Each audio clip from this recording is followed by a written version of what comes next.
We're coming on the air with breaking news in Southern California, where Los Angeles County and City. Some fires continue to burn out of control. So yes, we have continuing fire coverage. I feel like the focus is starting to shift off of me. Harry and Meghan finally did it. The couple that tried to topple the British royal family can't conquer Hollywood and force Netflix into trauma therapy have now turned grief into a sales pitch. They were out and about consoling the victims of the wildfires in LA. That's nice. Yeah, these two never miss an opportunity to capitalize on tragedy. As if all the poor people in Los Angeles haven't suffered enough. Just imagine, after losing everything in the destructive California wildfires, Harry is now demanding applause for bringing a donut to an elderly gentleman, all while survivors are figuring out that they just became background props in the latest photo op for the couple. Fake hugs and tears included. Harry, the cameras are over here. How many pictures has it been so far? Okay.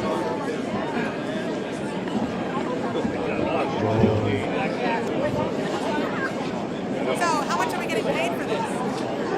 Meghan's latest Machiavellian maneuvers include touring an evacuation zone in Los Angeles County with all the sincerity of a used car salesman at a funeral. The couple literally walked through the rubble like they were shopping at Rodeo Drive in Beverly Hills. Yet most people who actually lived in the neighborhood weren't allowed in to check on their homes to see if it survived the blaze. But we're going to get to that story in a moment. Because before she ever started posing for the cameras and started playing Mother Meghan of Montecito, she thought she would kick things off with a tribute video. Of course, not for her ginger lapdog, but for the one with a heart, her late Beagle Guy.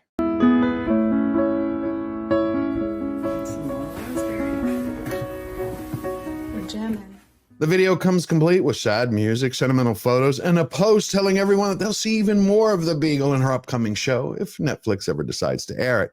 Plus, there's a couple of shots of Meghan making jam as if she was auditioning for MasterChef.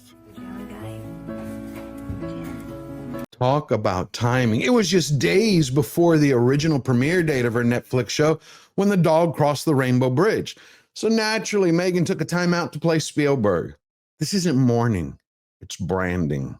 And the one thing I would say is that the message that kind of accompanied this, so she wrote a kind of written tribute as well, was very gushing. I understand all those sentiments, but it was a lot of talk about how, you know, she wanted to get into the shower in the hope that it would wash away the heaviness of her tears. And then the other thing that I thought was quite noteworthy was that she used it as a plug for the show, which I'd be honest, made me personally feel a little bit uncomfortable. It said, look, Guy's going to feature quite a lot in our show and hopefully people will see how much I love him and will feel drawn to him as well. I'm just not sure that was a wise thing to do. The fact is, Netflix delayed the debut of her show from January 15th to March 4th.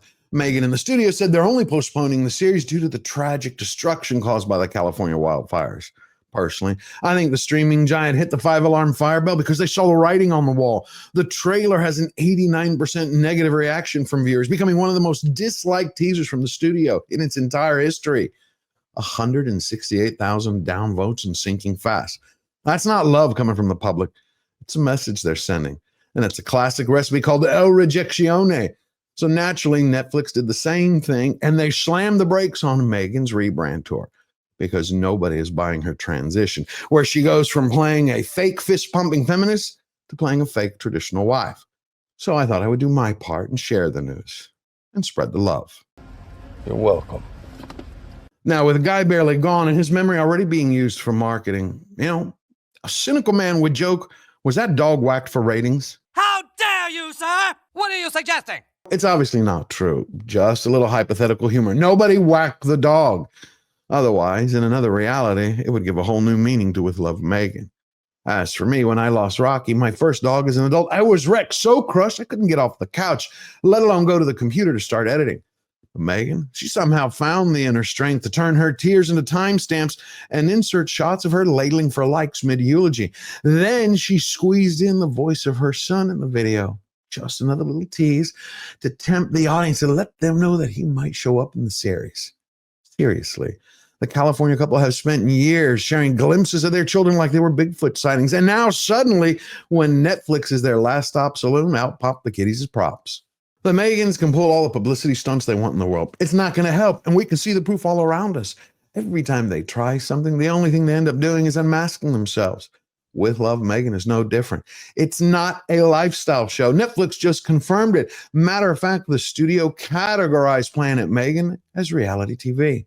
And that's going to force Harry and Meg to eat their own words from 2022 when they said they would never do reality television.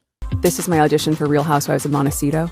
How about that? There will be no reality show. I know. Funny thing, it's not even reality TV. What Netflix is actually hosting is more like an 8-episode 2 a.m. style infomercial for American Riviera Orchard. Meghan didn't pay out a lot of money to raid a stranger's fridge for nothing. She cast people to call her friends who could also pitch her new product line. There's just one hitch.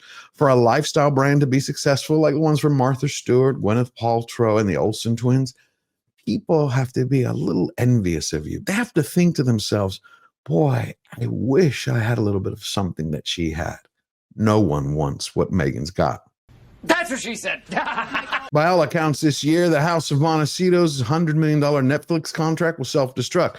There will be no renewal because their scorecard currently consists of one ratings winner with their original Grievance Gospel Tour. They got one canceled series called Pearl versus 3 flops, Live to Lead, Invictus and Polo. So the only shot the couple have is a show that looks like to be the very definition of boredom. We're talking about a tower of tinnitus based around a narcissist who wants to worship herself. The Meghan's 2025 relaunch, if it doesn't succeed, is going to earn him a new title to go along with the dollar store Duke and the dime store Duchess. Good day, losers. Just when you thought things couldn't get more calculated, Harry and Meghan parachute into California to save the day. Because nothing says we're like you quite like a pair of Hollywood wannabes hugging onlookers and pretending to care about commoners. Princess Markle as Meghan, as she's wearing that LA ball cap and talking to some of the volunteers. Not a lot of big fanfare for their arrival, obviously. I'm sure they just wanted to come and offer support and well wishes as they are hanging out with the commoners, I guess. That's one way to put it, huh, Marla? Some of you may die, but it's a sacrifice I am willing to make. Meghan wore a Dodgers cap when she toured the destruction, while a security detail body checked reporters faster than you can say damage control.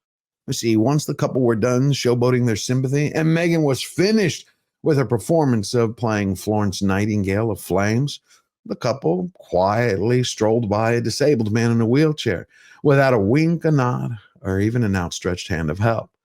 They offered him absolutely nothing.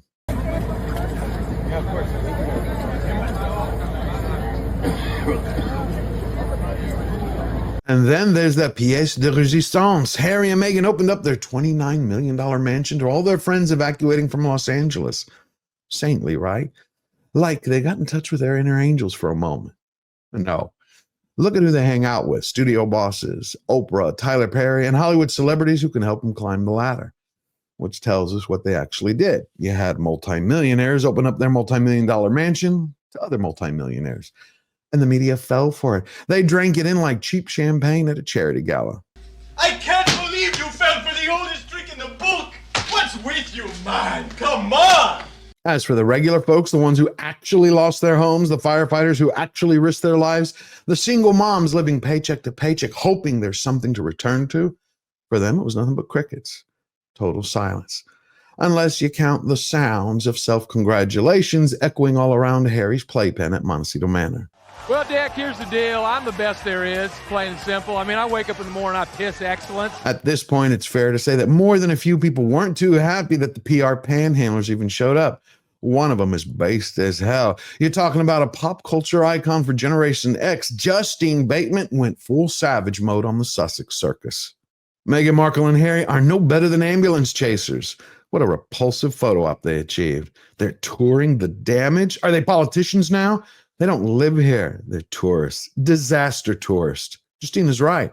100% spot on, but she wasn't alone. These absolute cretins decide to inject themselves into the devastation in Los Angeles for one reason: to get their faces back on camera and to improve their image.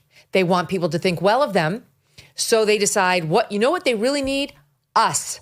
Meghan Kelly nailed it. This isn't charity, it's choreography. You got 2 disaster tours who are milking the tragedy for their promotional tour. Because see, if the Meghans actually cared to help, they would cut an anonymous check based off of their Netflix, Spotify, and book deals. Then they would get out of the way of the professionals so they could go save people's lives. But instead, they used their celebrity special access pass to inject themselves in the story, while all those people who suffered had to watch on the sidelines as the Meghans turned their life into a sideshow.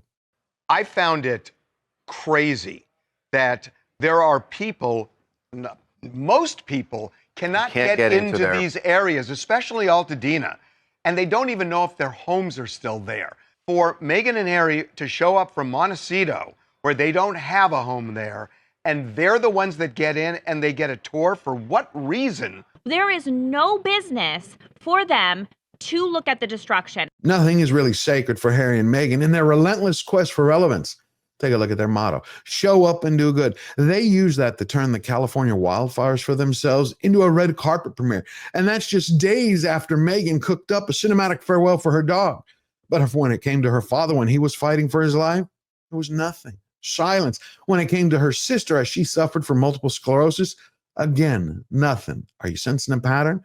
When it comes to themselves, anything goes. It's all for them. When it comes to everybody else, it's how useful you are. And they have spent years promoting themselves as saintly saviors for the world. But now everyone sees the masks have fallen off. And what we notice is that the only thing they fight for are paparazzi pics, Netflix shows, and headlines. Guess what? They got them. It's just not the headlines that they wanted. And that makes me think of what I've learned in life. You know, money, things, homes, cool gadgets, they're all wonderful and completely worthless in the big picture. They can be lost or taken away in an instant. The only thing you own in life is your name, and that is based on character. With it, you're a king. Without it, just another clown on the sideshow. It's like my granddad told me this Greek saying once, better to lose your eyes and go blind than never to lose your name. Because without one, life is hard. Without the other, it's unlivable. If you enjoyed the video and found value, hit subscribe, smash the like button, and leave your thoughts in the comments down below, and share this video with everyone you know. And if you want to make the rules, not serve them, stand up every time you look in the mirror. All you have to remember is we're fighters with one unbreakable rule. We never bow down, we never bend the knee. Always forward.